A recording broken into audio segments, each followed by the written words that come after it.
ওই মা বাবারে কষ্ট দিও না রে বাবা। যদি বাবাকে পাও হাতটা ধরে দোয়া নেওয়ার চেষ্টা করিও।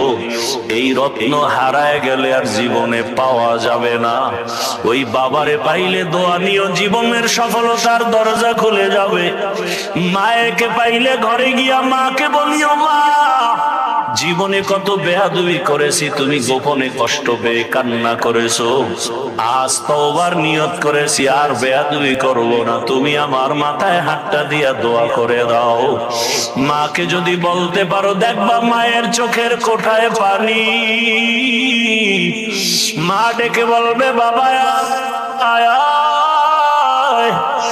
আল্লাহর মোহাব্বত নিয়া মাথায় হাত দিয়া ডাকবে, ও আরশে আজিমের মালিক,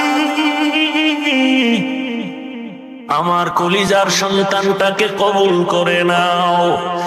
ও সন্তানেরা, ওই মা বাবার দোয়া নিয়ে আগায়া যাও। ওলামায়ে কেরামের দোয়া, শিক্ষকের দোয়া নিয়ে আগাও।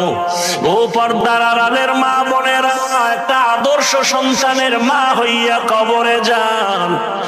ওরে সন্তানের ভবিষ্যৎ চিন্তা করে ভালো আদর্শ যদি দিয়া যাইতে পারেন, সন্তান এক সময় দোয়া করবে আর গর্ব করবে, আমার মা কত ভালো, বাবা কত ভালো ছিল। আমার মা নামাজের সময় নামাজ আদায় করত, কোরআন তেলাওয়াত করত, কখনো বেগানা নিয়ে পড়ে থাকতো না, মোবাইল নিয়ে পড়ে থাকতো না। আমার বাবা কত আদর্শবান, আমার বাবা নামাজ পড়তো, আদর করত, নামাজ ছাড়তো না, বেপরদায় চলতো না, বেগানার দিকে তাকাইতো না। আর যদি মা বাবারা খারাপ আদর্শ রেখে চলে যান, সন্তান এক সময় মনে মনে ধিক্কার দিয়া বলবে, আমার মা বাবা এত খারাপ ছিল, আমি কেমনে ভালো হব। আমার মা বাবা দুজন তর্ক বিতর্ক ঝগড়ায় লিপ্ত থাকতো, নামাজ নাই, রোজা নাই, তেলাওয়াত নাই, সারাটা দিন মোবাইলে গুনাহ দেখতো, বেগানার পেছনে দৌড়াতো, তেলাওয়াতের খবর নাই, আমাদেরকেও ভালো লাইনে চালায় নাই, হারামের উপার্জনের পেছনে চলে যাইতো।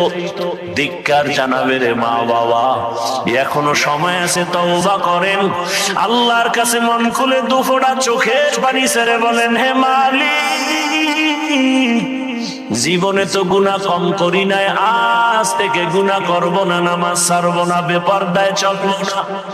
আর যুবকেরাও তওবা করো, আর কোনদিন মা বাবার সাথে বেয়াদবি করবা না, নামাজ ছাড়বা না, দাড়ি কাটবা না, বেপরদায় চলবা না। মা বাবার দোয়া নিয়া, শিক্ষকের দোয়া নিয়া, উলামায়ে কেরামের দোয়া পরামর্শ নিয়া, রাসূলের মোহাব্বত নিয়া, নবীজির আদর্শ মেনে চলবা। আল্লাহর কাছে যদি তওবার মতো তওবা করতে পারো, আমার আল্লাহ জীবনের গুনাহ মাফ করে দিবেন।